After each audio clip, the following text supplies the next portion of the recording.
everyone, I'm Mind, and this is set number 71484, Cooper's Robot Dinosaur C-Rex from the LEGO Dreamzzz theme. This set contains 917 pieces, 4 full-size minifigures and 1 smaller Dreamling figure, and it will retail for $79.99 in the US when it officially releases on August 1st, 2024. This set was gifted to me early for review by the LEGO Group through the LEGO Ambassador Network, but all opinions expressed in this video are entirely my own. Now, this is of course a LEGO Dreamzzz set, and just like all LEGO Dreamzzz sets, this set does have an alternate build. So make sure to watch the video all the way through if you want to see both builds, because I will be covering both in this video. And also, let me know in the comments which 2024 LEGO Dreamzzz set you want to see an early review on next. I'm reviewing all the sets, I've got quite a few already up on the channel, but I believe there's still 4 more left, so let me know which one you want to see most in the comments, and whatever's the most popular is the one I'll do next. But now, with all that being said, let's get into the review. So here is the first main build of this set, and I'm gonna say it right off the bat, I think this build is phenomenal. It looked really cool from the box art, but I was trying not to set my expectations too high. But having it built up, I have to say, I am very, very happy with this. This is awesome. So let's take an up-close look at all the different details of this build. Starting at the head, the shaping here is fantastic, because of course, this is meant to be like a mechanical T-Rex that seems to be made out of like junkyard parts. Like we have a do not enter sign right here, this is a license plate at the front that says C-Rex. And they mix those two aesthetics super well, because the dinosaur shape is very, very clear. Like, this is very clearly the head of a T-Rex. And honestly, it might look better than the Jurassic Park like T-Rex that we got in the diorama set.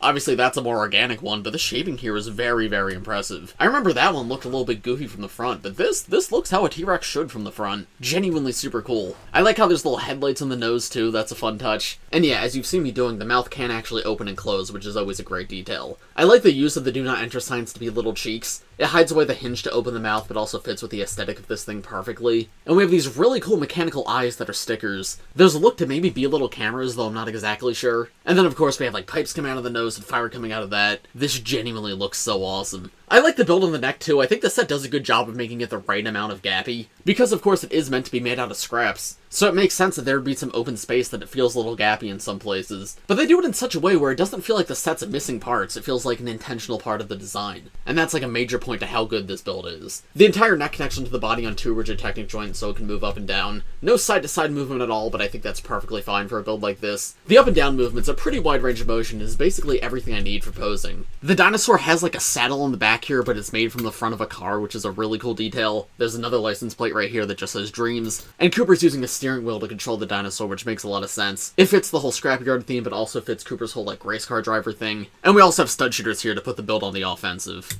The seat is of course a place for Cooper to sit down and control the dinosaur, but there's also studs back here so you can have Zoey on it too. So that way while he's piloting and moving the dinosaur around, she could be shooting her arrows from her bow. And that's great, it's the second place to put a minifigure without taking up too much space. We've got like this large rounded piece on the back, which I think is okay, but it's probably the weakest part of this build. Just because everything else uses so many different colors and there's lots of stickers throughout, it would have been nice to see like a sticker or a print here just showing some like rusting to make this feel more metallic. But honestly, it's fine, that's just me nitpicking, and that's me trying to find something bad about this set because the rest of it is genuinely super cool. The body here is like built into this crate, and I love these stickers to represent rust. That looks amazing. And you also might notice the stickers peeling a little bit. I don't know how obvious it is, but yeah, there we go. That's one real criticism of the set. The stickers came out of the box like really beat up, which I thought, oh darn, I just got unlucky. But then Duckbricks responded to my tweet and he said the same thing happened to him with this set. So it doesn't seem like they're packaging the stickers in the set too well, and that's because they were just loose in the box. So as such, they were all crumbled up when I was putting them on this set, and like it turned out alright. But you can see like this lip's coming up right here and I have to push it back down, which if the stickers are properly protected, that would not be an issue. That is not an issue with the design of the set at all, that is entirely packaging, but yeah, that's disappointing to see. Anyway, this entire crate section can open up in the front, and on the inside of the door you can see a sign that says Cooper's Customs. With the alternate build of the set, the crate in the center is the part that you keep together and the rest of the build's what gets rebuilt. And in the center of this here, there's a little vehicle that can be pulled out. This is a very, very tiny little bike that's meant for Zoey in this set. I would have liked it to be maybe a little bit bigger because this is super small, but I get why it is the way it is. It's to fit in the center of the T-Rex, which that's pretty cool that it goes in there. But anyway, there's how Zoey looks riding on it. It's got the 2 little wheels so it can roll around. It's nothing too crazy, but it's a fun inclusion. I'm happy that's there. And there's a full look at the inside of the crate. There's a good bit of space in there. The T-Rex's arms connect onto the side of the crate on ball joints, and there's 2 points of articulation. You can move the lower arm and the upper arm. And I do want to applaud them here because they very easily could have used a Ninjago like SCCBS joint here. It's a very similar shape, very similar dimensions. And while I love those parts, it is cool to see they used a ball joint instead. It gives you just more options for posing. Dreamling. And then there's 2 little claws on the ends too, which can be individually articulated. Coming down to the legs, the shaping is once again fantastic, probably the second best part of the build after the head. This is where you can really feel like the scrapyard vibe in full force. Lots of different stickers here with lots of different colors on them. I like how some of the paint's chipped, some of the stickers are rusted, and there's like graffiti on this one. But then the legs are also gigantic and feel very much like dinosaur feet.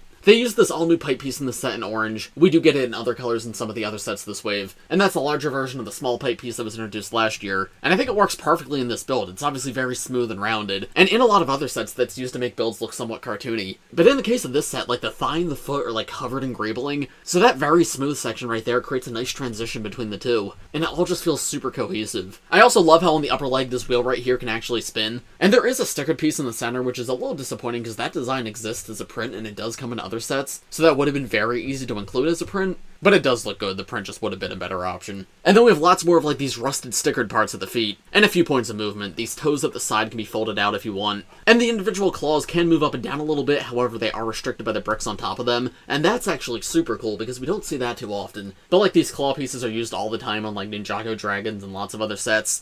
And usually when they're being used as claws, they can just go all the way up and it doesn't really make sense. This, though, restricts them to the movement of like a normal claw on a foot. And it's a small thing that makes me appreciate the set a lot more. There's a pretty big gap between the legs and the body, and that's where these rigid tectic joints connect. And of course, in terms of articulation, that's great. It allows you to spin the legs a full 360, assuming the arms don't get in the way, as well as rotate the entire leg in or out if you want. And that can lead to way more dynamic posing like this. But there's a huge distance between the leg and the body, and it's just entirely open. And if this was meant to be an organic creature like an actual dinosaur or a dragon or something, this would be something I'd be critical of. But in the case of a mechanical dinosaur, this works perfectly fine. It feels like this is how the machinery could work. It fits the dinosaur's body. This both looks good and is very functional. Absolutely no complaints from me with that. And then the tail is fairly simple, not too much going on here. It connects onto the body on a rigid tectic joint, so you can spin it a full 360, as well as swing it side to side. And then each section of the tail connects on mini ball joints, so you can move those side to side. And then at the very end, there's a little drill to top it off, and that's a very cute little detail. Again, if I was trying to be like nitpicky and critical, I would say I would have liked some more graphics here, because like the legs are covered in all these stickers. It would have been cool to see some of that on the tail, but honestly, that's not a very big deal. It still looks good without it.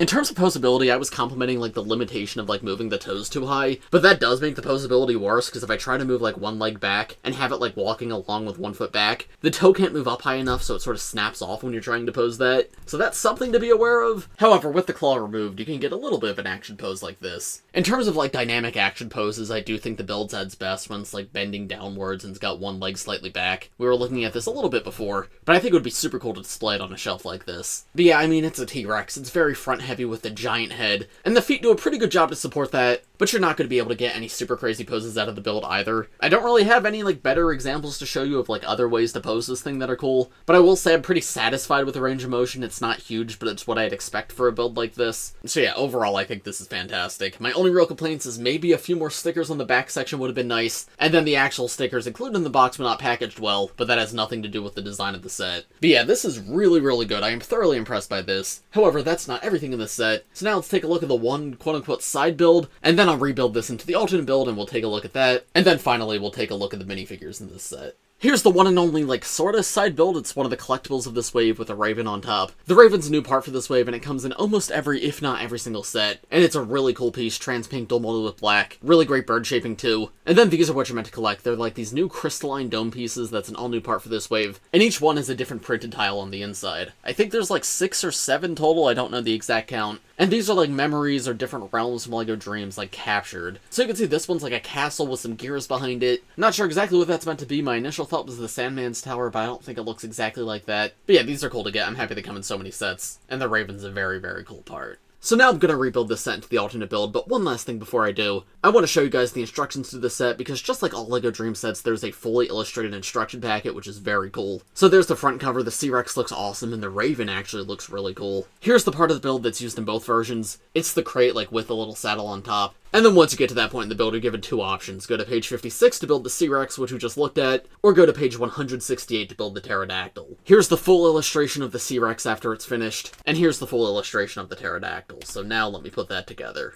So here's the alternate build all put together. It's the Pterodactyl, and this I think is okay. It's not nearly as strong as the main T-Rex build is. Like, if you guys are going to get this set, I highly recommend you build that one and not this one. But this feels like a very traditional LEGO alternate build to me, where it's a very different concept from the original. And while the original's definitely stronger, it's a fun idea if you just like taking things apart and rebuilding them. Of course, as I mentioned, the entire body section is still the same, so there's still the area in the center where like the little bike can come out. But the head, arms, legs, and tail have all been completely redesigned to make it a Pterodactyl instead of a T-Rex.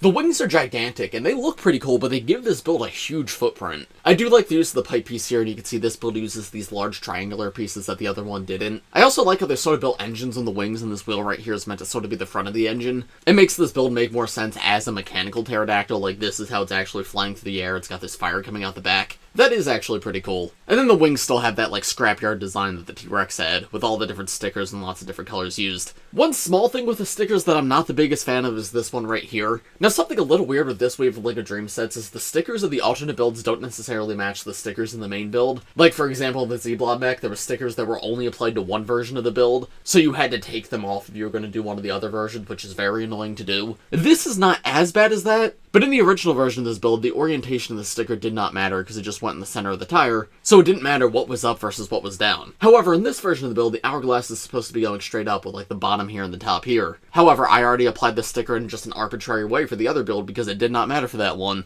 So something to be aware of if you're planning to get this set and rebuild it. Be careful when applying this sticker, because I was not, I didn't think it mattered, and it didn't matter on the original build, it just does matter in this build. So not as big of a deal as the other sets, but I wish that was a little more obvious in the instructions that the orientation was going to matter here. Anyway, moving on from that, coming to the end of the wing, we have two things that connect to mini ball joints. We have like an end part of the wing which you can move around, and that's nice for posing. And then also a little tiny claw hand, which I'm glad is here. Then on the other wing, everything's basically exactly the same. A few of the stickers are swapped around, but the build's identical, it's just all mirrored. Now another thing I'm not the biggest fan of with the wings is the way they move, because they move forward and back. And then of course they're also on these joints so you can like rotate them a full 360. But I wish you could properly like flap the entire section up and down. Instead they give you that forward and back motion, and I don't know, I feel like that's not nearly as useful with wings. It probably wouldn't be too difficult of a customization to make. You'd have to modify the crate a little bit, but you probably could, just to rotate this piece like 90 degrees. But yeah, it's a bit of a shame you can't like properly flap by default. I mean, I guess you could rotate like this and call that flapping the wings, but it would make a lot more sense if the wings could actually go up and down like this. And then in a similar vein, if you want to pose this standing up, that makes that a lot more difficult too. If you really want to, you can like move things in and move things down like that. Something like this is probably the best you're gonna get, and it's not amazing because the wings are so big and the feet at the back are so small. Which is accurate for a pterodactyl, and it's not the end of the world, but I wish there was a better way to like pose it standing up, because otherwise you just have it in constant flight mode. And while that can definitely be fun for play to like swoosh around and stuff, it doesn't always necessarily look the best for display. Back legs are very simple, nothing too crazy going on here. It's in two different sections that both connect on mini ball joints so you can pose them individually, but mostly you're meant to have them folded up at the back while it's flying through the air. And of course the legs on both sides are exactly identical. Tail's very simple too, it connects on a rigid Technic joint so you can swing it side to side, rotate it all the way around, and then there's also a little ball joint for the second section. Just like on the original build, would have liked some stickers or something here, but it's not the end of the world. And then we have the head. I think the head's one of the stronger parts of this build. It is very clearly a pterodactyl head. I will say it's not as strong as the T-Rex head. Like, I think the T-Rex head is about as good as you could get a T-Rex head. This could definitely be a little bit better, but it's fairly solid for an alternate build. As you can see, the mouth can open up just like on the T-Rex. And I like the very pointy shape they gave to the front of the head. That's important to capture. They still use the same eyepieces as well as the do not enter sign, though that's no longer a cheek. The engine and the exhaust at the top are cool to keep things feeling mechanical. And probably my favorite part is the use of the drill piece right here to be the spike on the back of the head. That's very creative parts usage. It keeps everything feeling very mechanical. In terms of posability, this is a lot more limited than the T-Rex. You can move it up one notch or back down one notch, and that's it. That is all the movement you have on it. No side to side, no anything else. Just up or down once.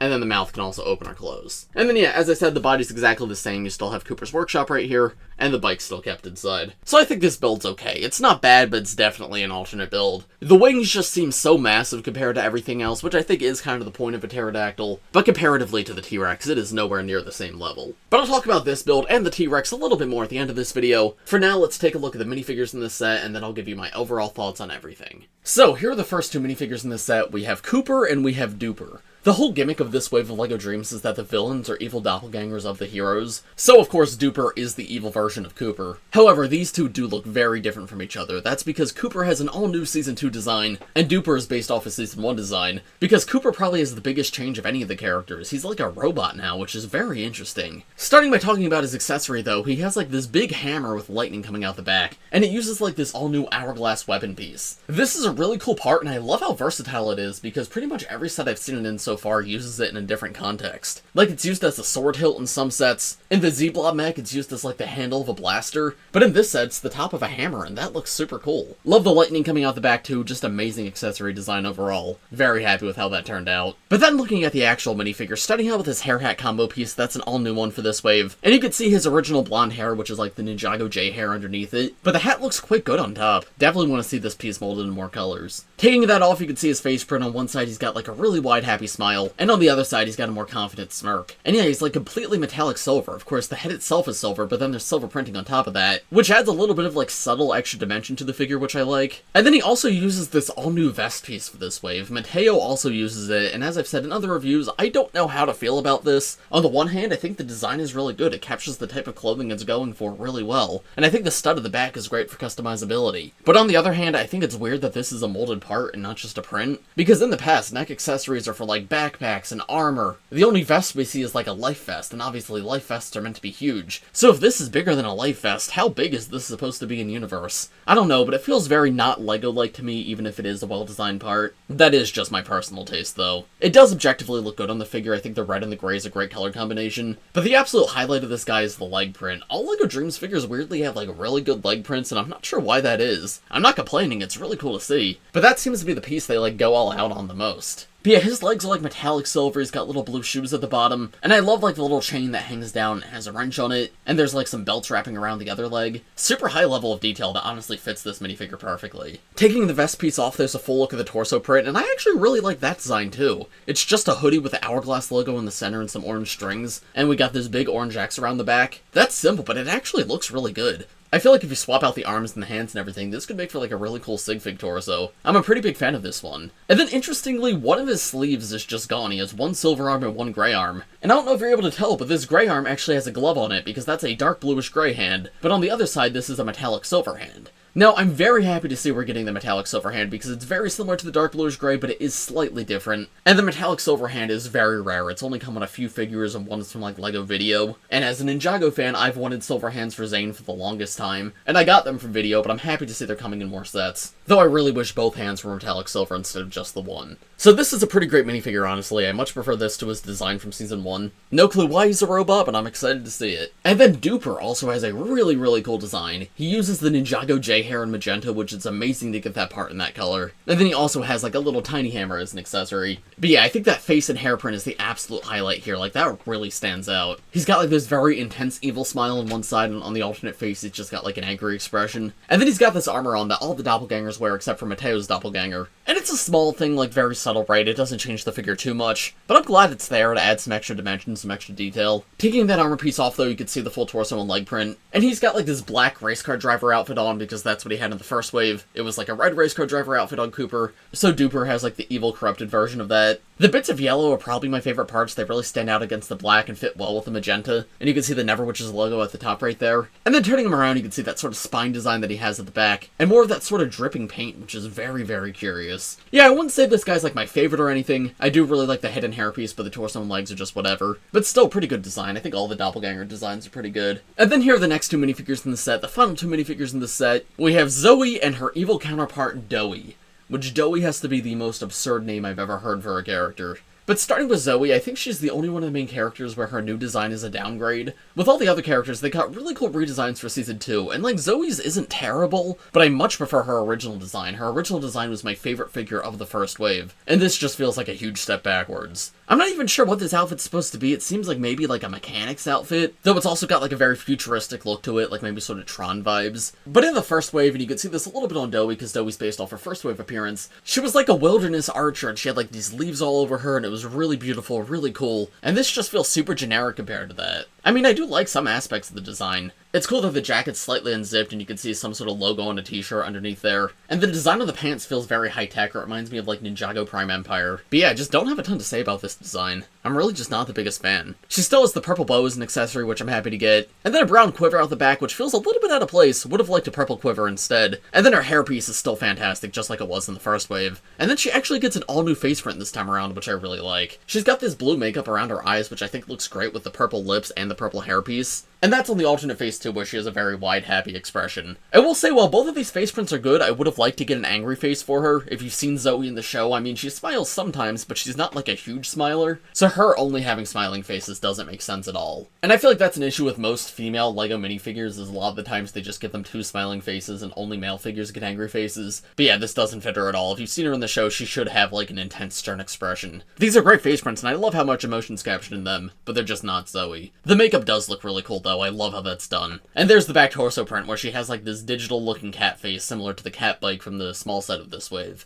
And that does actually look pretty cool. I think I actually prefer that to the front torso print. So yeah, this figure's not awful. I actually liked it a lot better in hand than I liked it from initial pictures. But even still, she's the weakest of the redesigns. However, Doey's probably one of the coolest of the doppelgangers, because as I said, I love the original Zoey design. This is based off that. And while I don't think it's as good as the original, it captures a lot of the really cool elements. The magenta hair and the white skin are super striking, and I love that she keeps the purple lipstick here. And then the colors on her torso are fantastic. I like the subtle purple leaves at the back and the pink scarf that she's wearing. And she's got a little charm with the icon of the Neverwitch. Also, a small detail is her legs are actually gunmetal gray, not black, even though the torso's black. And the printing creates a really nice transition between the torso and the legs, but it just gives the figure a little more dimension that you wouldn't have otherwise. My least favorite part of this figure is probably the brown quiver and the brown bow. If that was like magenta instead, that would have been amazing. But I don't know, any other color that felt more like nightmarish, more evil, more unnatural. This just feels like a regular wooded bow and quiver for like this magical doppelganger. I feel like it just doesn't fit her the best. Yellow actually would have been really cool, because the Neverwitch does use yellow, and you can see it a little bit on Doey's torso, but she doesn't use the ton, so if that was her quiver and her bow, that would have looked amazing. But I get that would have been a new recolor. Taking the quiver off, there's a look at the back torso print again, more of those purple leaves, more of that scarf. And she's got like a very freaky looking smile back here. It definitely seems like evil and corrupted. This is a great minifigure overall, another one of my favorites of the doppelgangers. And then the final figure in the set is Sneak, who's like this little animal-like nightmare creature. And this guy was very important in the first season of LEGO Dreamzzz, but he wasn't in any of the first wave sets. And I think they're making up for that, because now he comes in so many sets. He's been in so many of the sets this wave, despite not having like a big part in season 2. And I'm glad to see that. He is a cool figure. I like the molded body out the back with like the spine. That's pretty cool looking. And he can hold on to a bar accessory underneath his tail, which is nice. But I've already covered this guy in quite a few reviews, both this wave and in the January wave. So I don't have a ton to add, but I'm happy he's here. Always a fun little guy to get. But now, overall, what are my thoughts on this set? Well, as I said at the beginning, I am thoroughly impressed by this. I really like this one. The main build is fantastic. Like, it is the perfect dinosaur to me. The shaping's really good, and they capture the whole, like, race car scrapyard aesthetic really